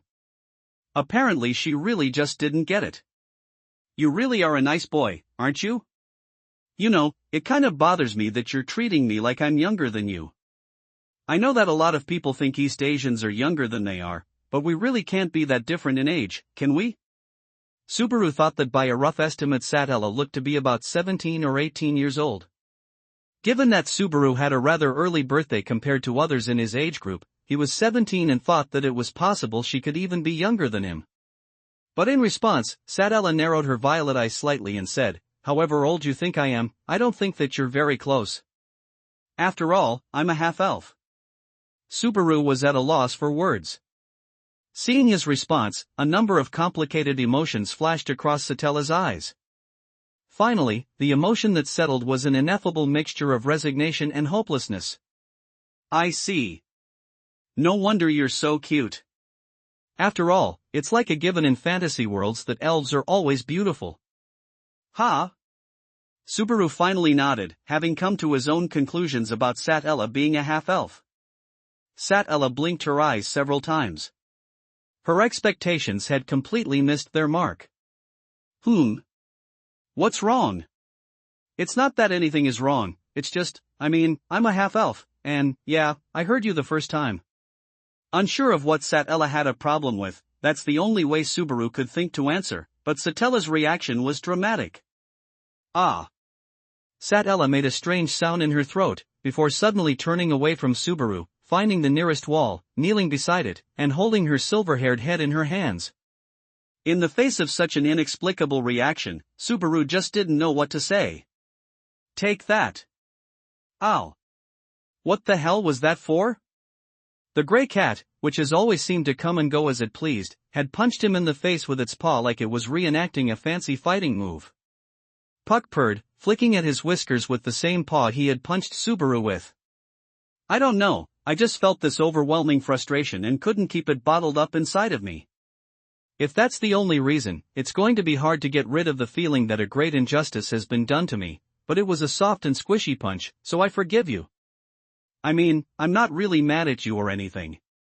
If I had to say one way or the other, I'd say it's the opposite." "The opposite," said Subaru, confused. "Yes, the opposite," Puck said with a nod. But before Subaru could ask what Puck really meant by that, Satella had returned. Twisting the ends of her silver hair in her fingers, Satella glared at Subaru. "Subaru, you nincompoop. Nobody uses the word nincompoop anymore, and what have I done to be insulted by you?" "Oof. If you don't understand, that's not my problem. More importantly, we've got to continue our search." With the subject of Satella's unreasonableness cut off without another word, Subaru looked irritated, but that irritation evaporated as Satella began to act more friendly and familiar. Subaru still didn't know why she'd had such a sudden change in attitude, but there were more important things to think about. Anyway, that episode with the little lost girl made it painfully clear, isn't this town just too big to be searching around for something in? Well, it's the capital of Lagunica. It's the largest city in the nation. If I remember correctly, there are about 300,000 people who live here, and a lot of others come and go. Satella answered Subaru's question in detail and with a hint of pride in her voice. I see. 300,000 people, huh? That's quite a lot. Thanks for the regurgitated information." Satella muttered. It appeared Subaru's guess had been on the mark. Subaru tried to use that new information to picture Lagunica's capital city in his mind. If it had a population of 300,000 people, then for a city in a medieval fantasy setting, it was quite large. Of course, that number only reflected the people who lived in the city, so after adding in traveling merchants and adventurers, the number of people at any given time would probably be greater than that. As Subaru watched all of the people passing by from the side of the street, he was again astonished by the concentration of such variety in a group of people. There were half-humans, half-beasts, and regular humans all mixed together, and it really was like a melting pot of different races. The fact that they had gotten lost in the alleyways for almost an hour wasn't just something to laugh about, either. The area was so large and the roads so complicated that they really had gotten lost. In other words, we don't have any more room for error. We have already given up a big advantage to the thief, and if we get stuck again it really will be too late. So let's choose our next move carefully. What do you mean?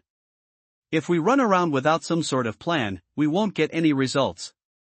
For instance, if we go back to the place where your badge was stolen, we might be able to get more information out of people.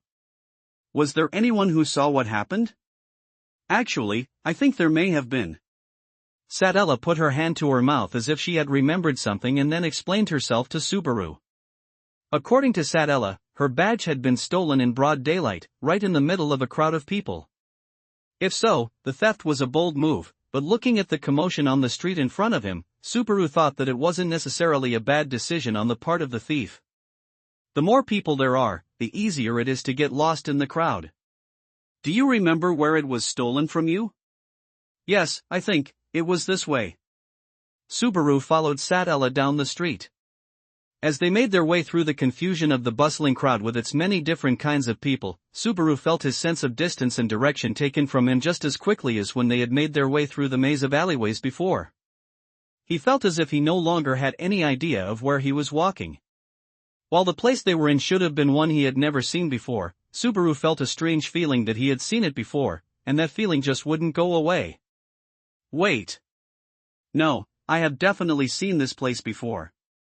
Seeing the place that Sadella had led him to, he scratched the side of his face and smiled a half smile. The place where Sadella had had her badge stolen from her was the same street corner to which Subaru had been summoned. This is where I was so confused I decided to go cool my head down in an empty alley, and then had my encounter with thugs A, B, and C. Remembering what had happened about 2 hours earlier, Subaru now mused to himself that amazing coincidences like this really did happen sometimes. If so, he was in luck. He had someone in mind that they could talk to. So that's the situation. I told her, leave it to me, and came over here to see you, Mr. Fruit Salesman. Subaru spun around and pointed at the owner of a fruit shop on the side of the main road. The fruit that lined his shop was fresh, and just looking at it made his mouth water. What, it's you again? I was hoping for a customer, Mr. Broke, said the shop owner with a cold glare that didn't seem fitting for one who dealt with customers on a daily basis. The man wore a bandana and was very muscular. He had a stern-looking face and a deep, threatening voice. To top it all off, he also had a white scar that ran down the left side of his face, probably left by some kind of blade. No matter how you looked at it, there was no way he was a respectable, law-abiding citizen. That's why it was so surprising for him to be behind the counter of a fruit shop. Oh, don't be so cold, Pops. You were acting pretty nice to me not all that long ago. That's because I thought you were a customer. If I had known you had no money on you, I would have chased you out earlier, like I'm about to do now. Subaru was trying to act like they were best friends, but the shop owner was having none of it. He waved his hand as if he was shooing away a bug. Oh, come on, Subaru sighed, relaxing his shoulders. Are you sure you want to treat me like this? Haven't you noticed that I'm different from the last time I came here? What's that? Said the shop owner, unsure of how to react as Subaru made a triumphant expression, nostrils flaring. Subaru stepped aside and held both his hands out to show Sadella standing behind him. Look at that! I brought someone with me. You may have chased me off once you learned I was penniless, but what do you think, now that I brought in someone who just very well may become a new frequent customer of yours? Subaru. I hate to say this when you've got your hopes up, but I don't have any money on me. Huh, what, really? You're telling me that we were walking around the capital without so much as a single coin between us? The shop owner gave a sigh as he looked at the two paupers in his shop. So?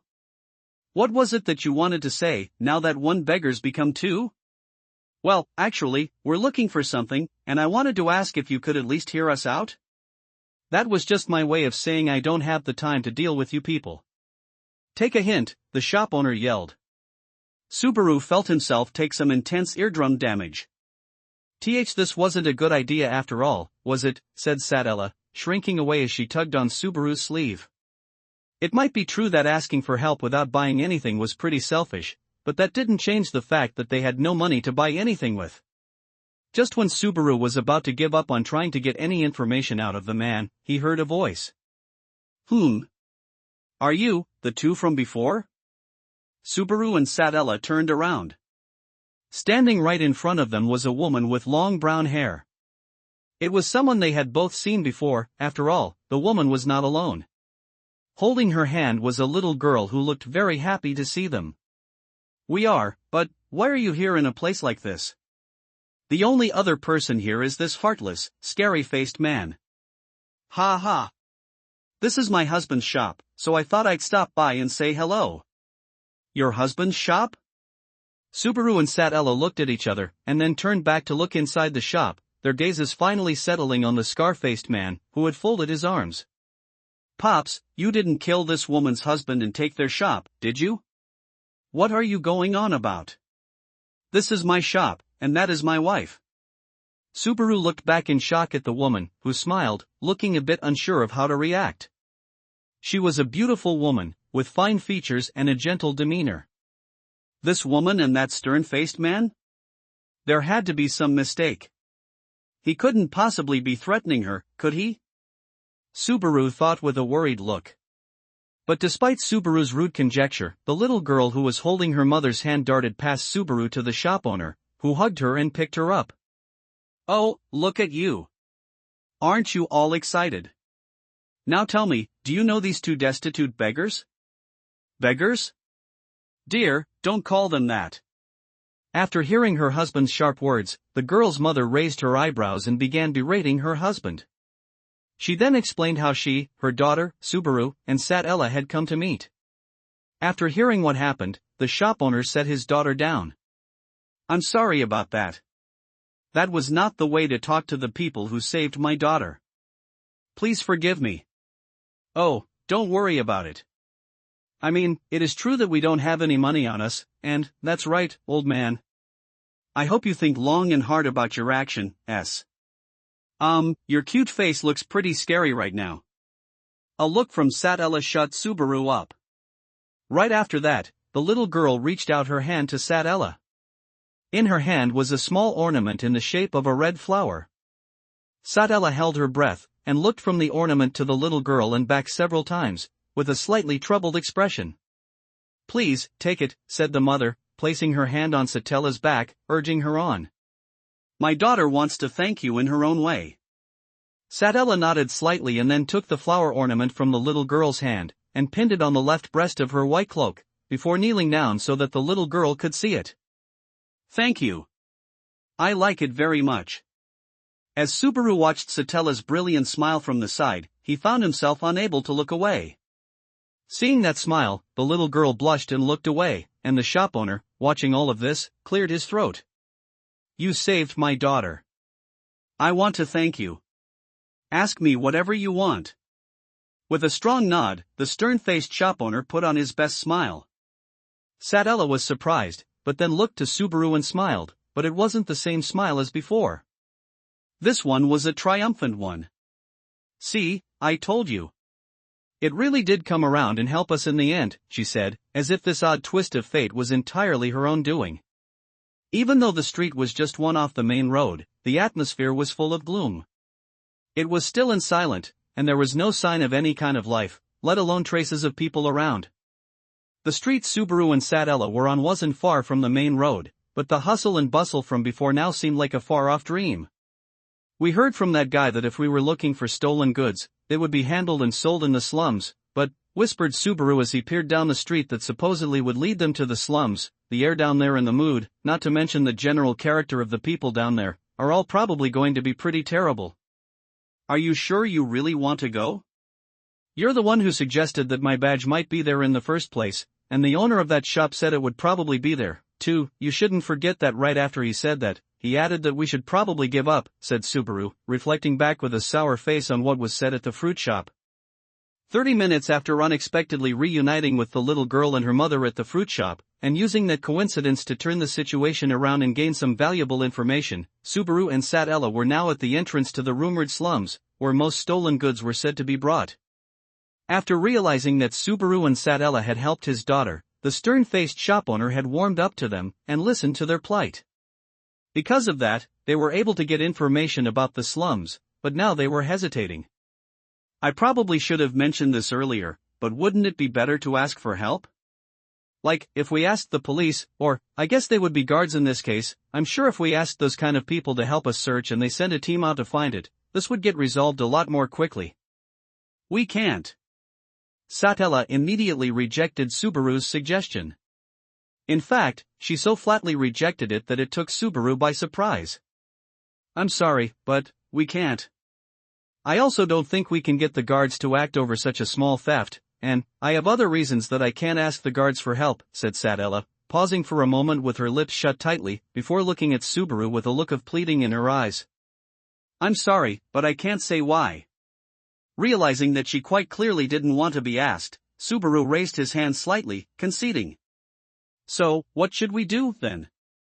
I suppose we can still employ team tactics with just the two of us, said Subaru in a light and joking tone, trying to keep the mood up.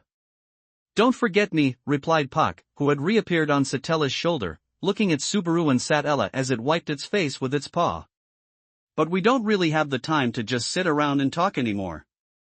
Even if you want to try those team tactics with 2 humans and a cat, I've only got about an hour before it's time's up for me. As Puck looked up at the sky, Subaru followed its gaze and saw that most of the sky that was peeking through the buildings on either side of the street had already shifted from blue to orange.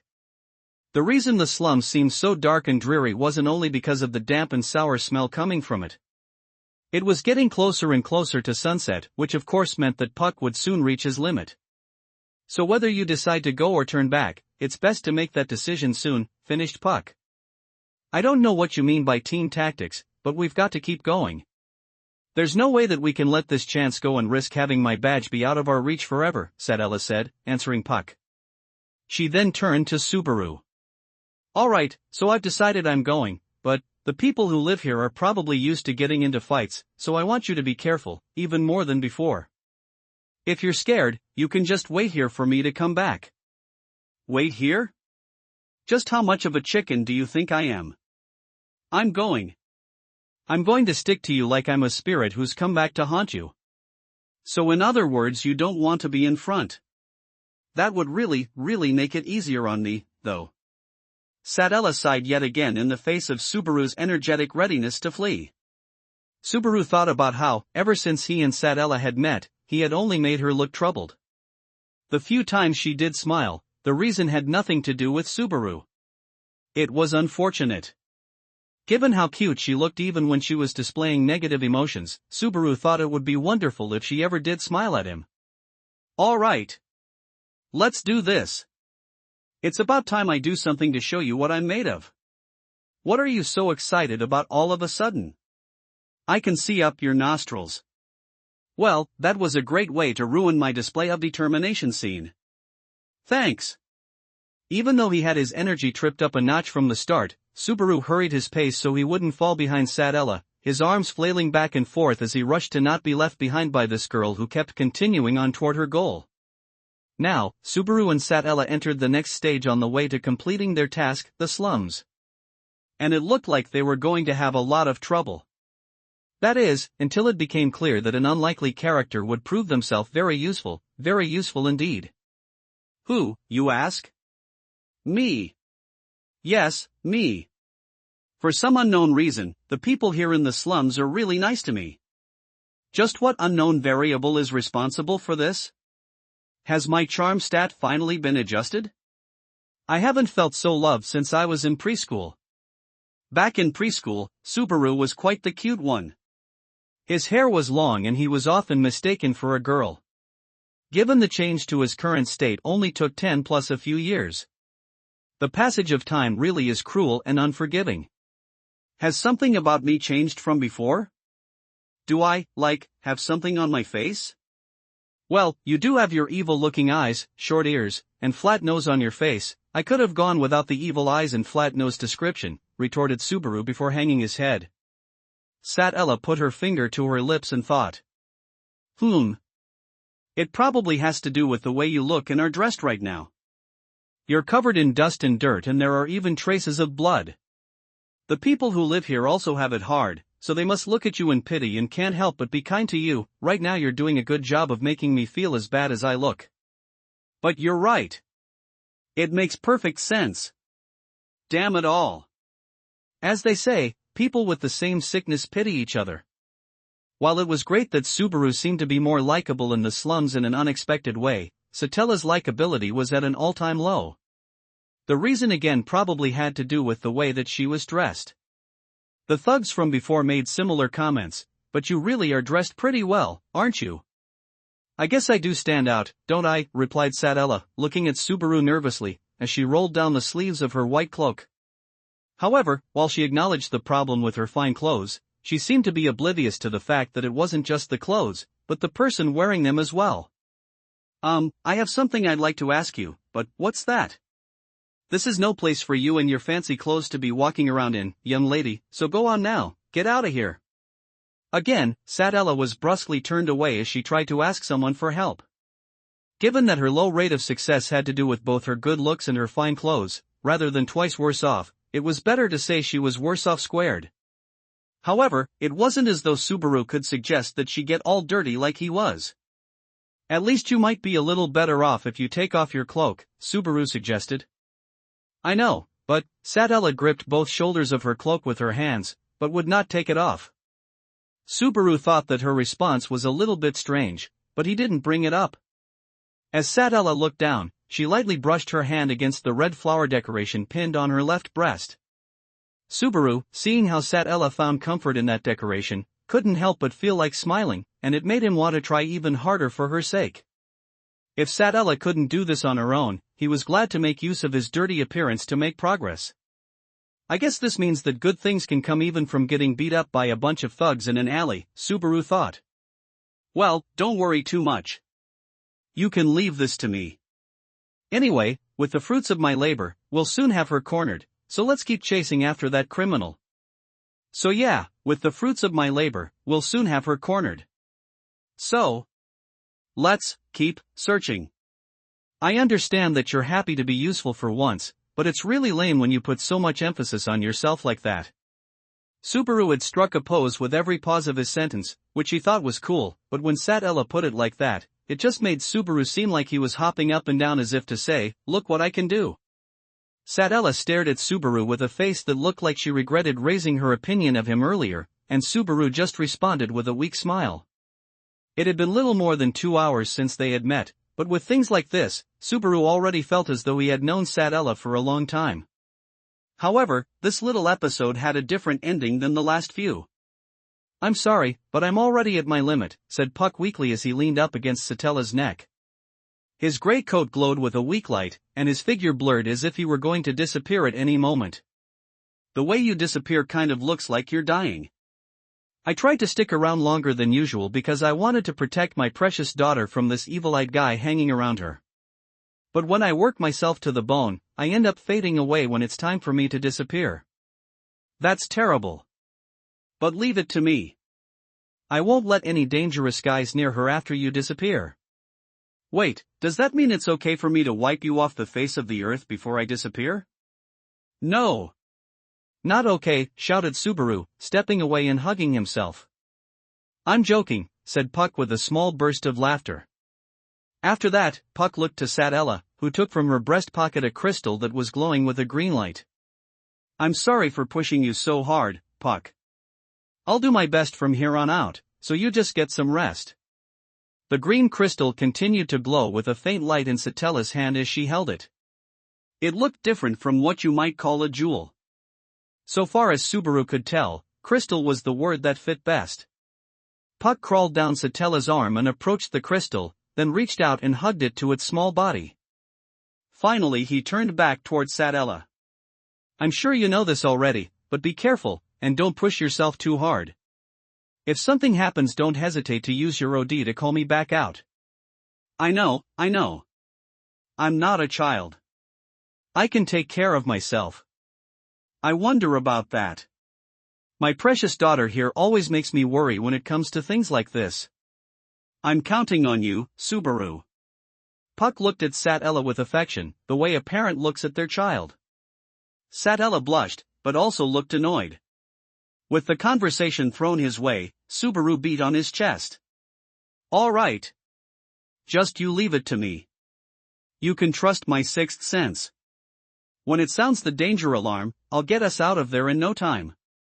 I really don't understand half of what you're saying, but all right. Now with that out of the way, good night, be careful. With a last glance directed at Satella, Puck finally vanished. His small body became a small ball of light, which gradually melted away into the world around it as he disappeared. Other than the fact that it was a talking cat, this was the first time Subaru had seen Puck do anything spirit-like. Now, having seen this fantastical display, he felt mixed feelings of excitement and all welling up inside him. As Subaru was getting excited all by himself, Satella ran her hands lightly over the crystal and put it carefully back in her breast pocket. From the conversations that they had before, Subaru thought that Crystal must be holding Puck's core right now. Now it'll be just the two of us, but don't get any ideas. I can still use magic, you know. Apparently Satella had taken Puck's last words seriously, and was on her guard. Hey, the last time I was alone with a girl was in elementary school. I'm not really capable of doing anything. Haven't you been paying attention to my lack of human skills thus far? You're totally hopeless, but then again, I'm convinced, alright. Let's keep going. But remember, with Puck gone we need to be even more careful than before.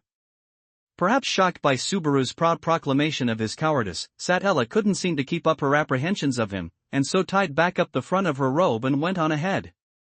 I'll be the vanguard, so you just keep your eyes on what's behind us. If anything happens, call me right away. You mustn't think that you can handle everything on your own. I don't want to be mean, but you're really weak.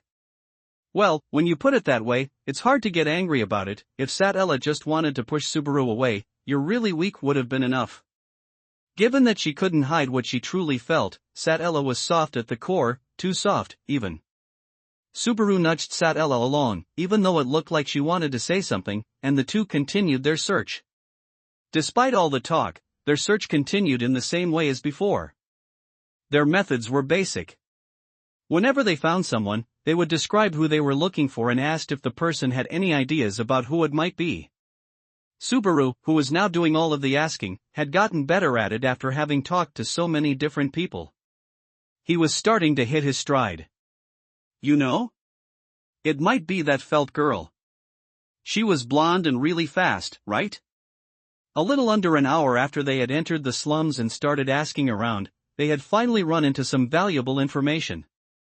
The guy who gave the information was someone that Subaru had gone straight up to and said, "Hey, my brother, how's life?" like they were already friends. If it's felt you're looking for, whatever she stole is probably sitting in the loot cellar. She usually takes things there, gets them tagged, and then the old man who's the master there'll get them sold at a market somewhere else. That sounds like a pretty strange system. Doesn't anyone worry about the master of the cellar taking off with all of the goods? The reason he's the master is because people trust him not to do that. But, well, even if you go up and tell him it's stolen, he'll probably just say "so what?" right back at you, so you'd better be prepared to negotiate a price to buy it back. After all, it's the original owner's fault for being stupid and getting it stolen in the first place, the man finished with a laugh. Subaru was able to get the guy to tell him the location of the loot cellar, so they would probably be able to find it soon, but there was a new problem. Subaru and Satella were both penniless. That guy said we should buy it back, but without any leverage, I get the feeling this master guy would wipe the floor with us. Why do I have to pay to get back something I already own? As the problem veered back toward their combined lack of funds, Satella looked worried. She had a point, of course, but it wasn't like they could expect the loot seller's master to agree. In order to solve the matter peacefully, and with certainty, it would be best to follow that man's advice and try to negotiate. However, it seems a little late to be asking this question, but that badge you say was stolen from you, does it happen to look expensive? Even if we walk in expecting to be overcharged, it would be impossible to negotiate without having any idea of what it's worth. It's small, but there is a jewel embedded in its center. I don't know how much money that someone might buy it for, but I am fairly certain it wouldn't be a small amount. A jewel, huh? That seems like it's going to be a problem.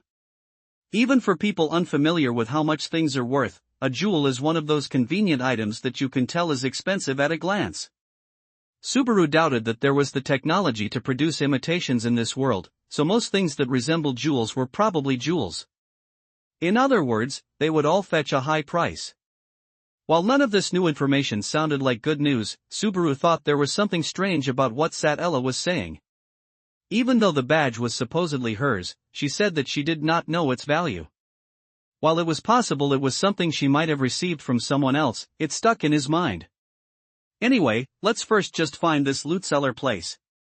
It is possible that we can negotiate a way to buy it back at a reasonable price. In the worst-case scenario, Subaru had one way to secure funds, although he was reluctant to use it. And he didn't want to tell Satella until right before he had to. As they walked, Subaru and Satella spent the next 10 minutes talking about various ways they might be able to take back her badge, but nothing seemed to come together. Now that they were in front of the place called the Loot Cellar, Subaru and Satella looked at each other. This place is a lot bigger than I imagined.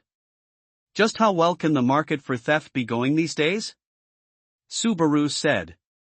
I understand them calling it a cellar rather than a shed, if this place is filled only with stolen goods. Either way, I'm not sure the people here have any hope of salvation, added Satella. Of course, as the loot cellar existed as a place to hold items until they were sold, it was unlikely it would be filled to the brim.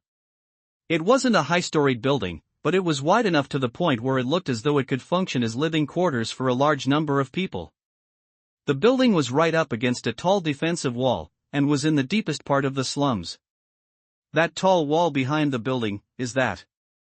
I think it's one of the walls of the city. Which means that we must have come all the way from the city's center to its edge, replied Satella. Subaru tried to imagine a map of the city in his mind, given what Satella had said. It was likely that the city was built as a square and had walls like this on all four sides.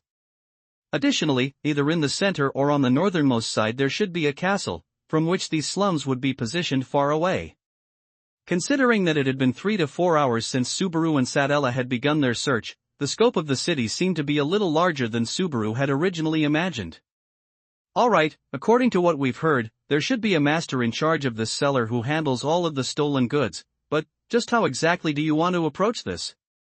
We're going to be direct and honest. We'll just say, we've had something stolen from us, so if you can find it, please return it to us. Subaru tried to explain that that wasn't going to work, but Satella wouldn't listen to him.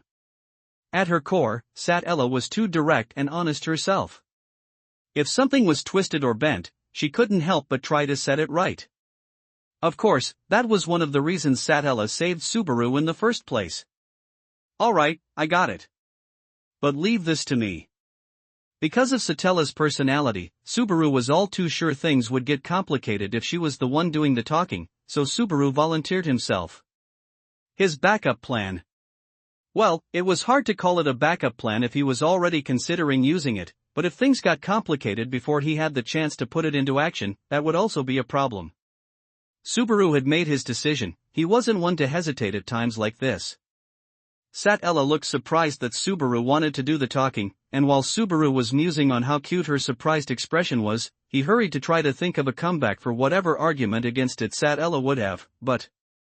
All right. I'll leave it to you. Look, I understand that it's hard for you to let me handle something this important, and I'm not stupid enough to think that I've gained your trust, but I've got a plan, so if you just trust me this once, wait. Huh? Why are you so surprised?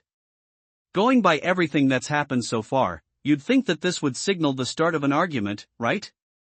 I imagined you'd say something like, do you really expect me to just let a good-for-nothing like you, whose only ability is to convert oxygen into carbon dioxide, handle something this important? Don't make me laugh. I'd expect a dog to do a better job than you. Then I, while hurt, would use the opportunity to renew my determination. I would never say something that mean. As Subaru exposed his exaggerated persecution complex, Satella didn't look all that happy. However, clearing her throat, she fixed her amethyst eyes on Subaru and said, of course I would be lying if I said I didn't think that you were holding me back in any way, and just when I think you're finally being serious, to my chagrin you say something completely stupid, to my chagrin, huh? I haven't heard that in a while, joked Subaru. He sighed and relaxed his shoulders, unable to argue back.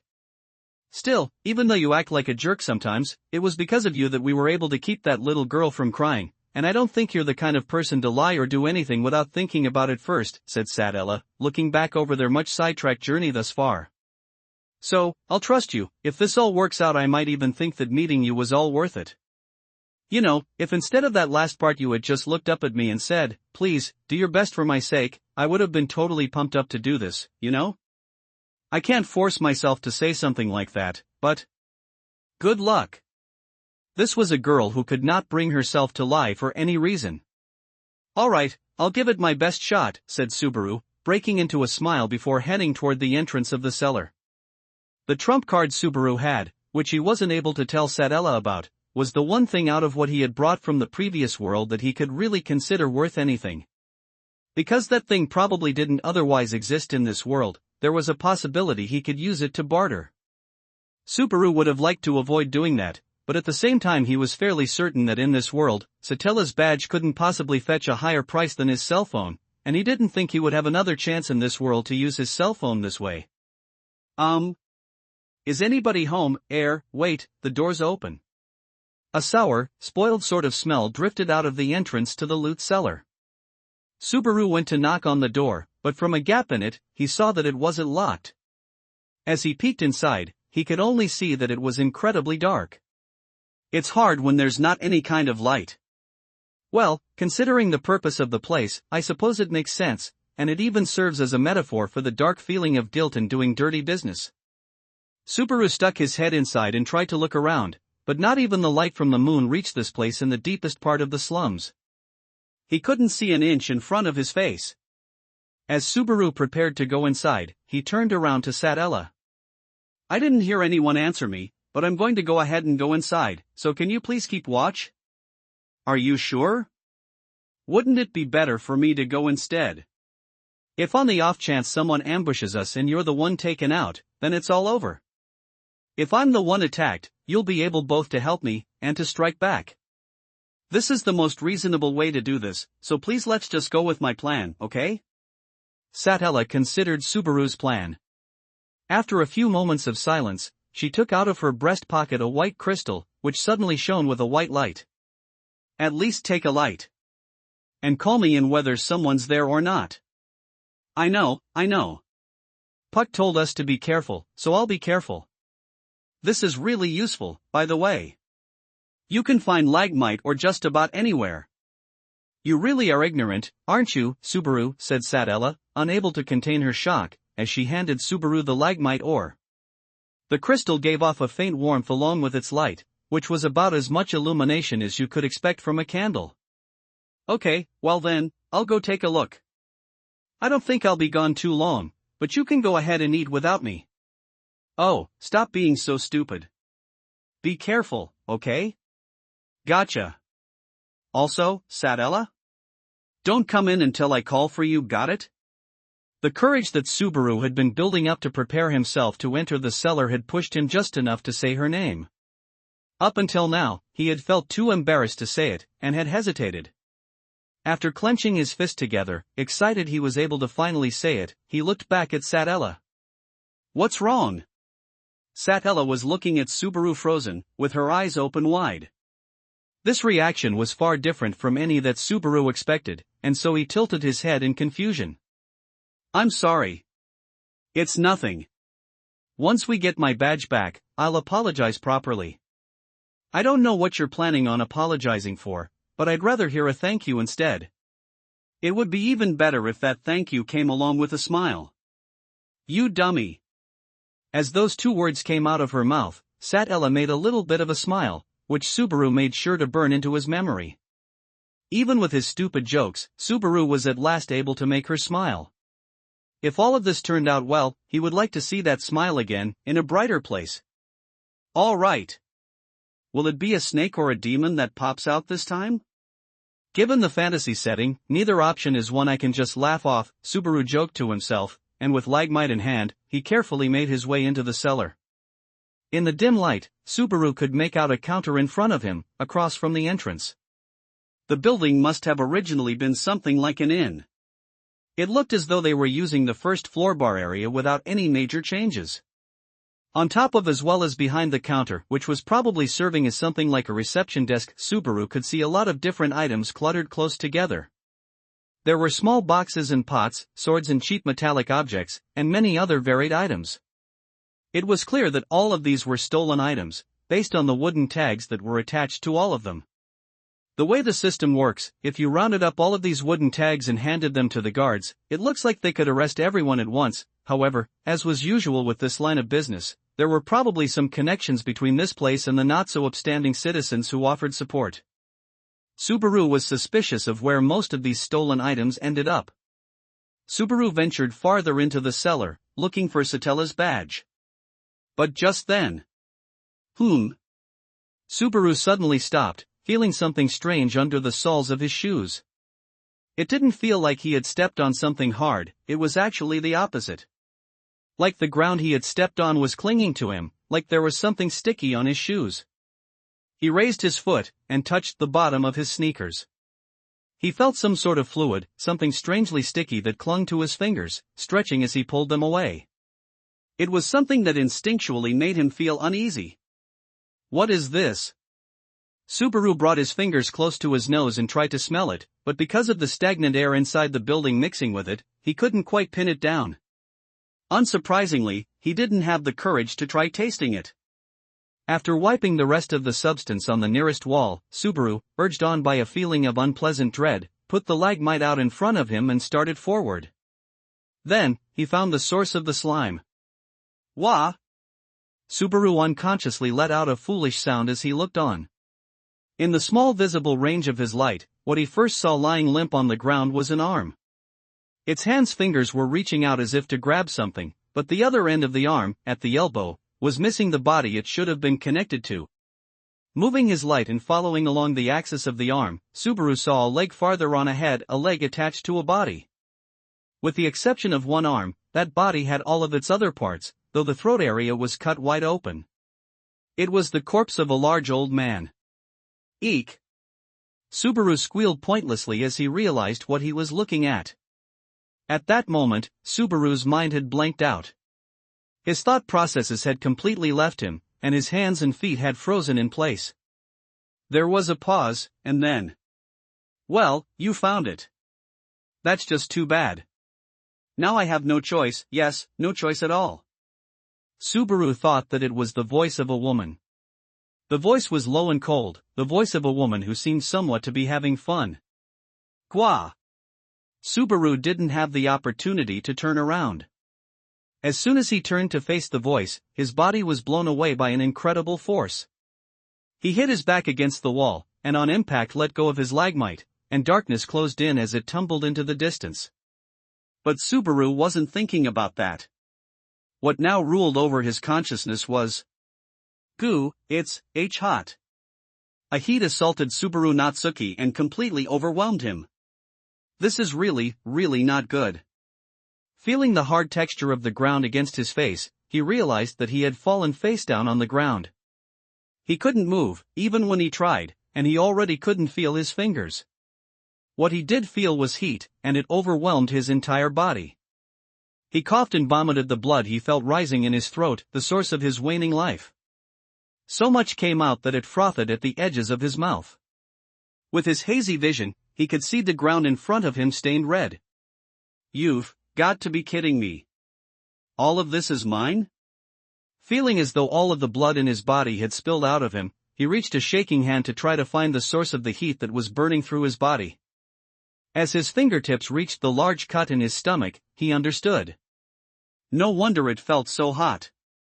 His brain must have been mistaking pain for heat. The clean cut that ran through his torso was so deep it had almost cut him in half. Only bits of skin were still holding him together. In other words, he had run right into a checkmate in the chess game of his life. As soon as he realized that, his consciousness immediately began to fall away from him. Now, even the heat that had been ravaging him disappeared, and the unpleasant feeling of touching his own blood and organs vanished as his consciousness continued to fade. The only thing left behind was his body, which refused to follow his soul. Right before his eyes, he saw a black boot step down and make ripples in the red carpet of his fresh blood. Someone was there, and that someone was probably the one who killed him. But he didn't even think to look that person in the face. It didn't matter anymore. The only thing he did wish for was that at least, she would be safe. Baru? He felt as if he heard a voice that rang like bells. That he heard that voice, that he could hear that voice, felt like salvation to him more than anything else, so... With a short scream, someone else fell upon the carpet of blood. She fell right beside him. There he was, weakly attempting to reach her. Her white hand fell, powerless. He lightly grasped it in his own blood-stained grip. He felt the fingers of her hand move slightly to grasp his own. Just you wait, he seized his fading consciousness, pulling it desperately back around to buy a bit more time. I'm going to find a way to save you. In the next instant, Subaru Natsuki lost his life.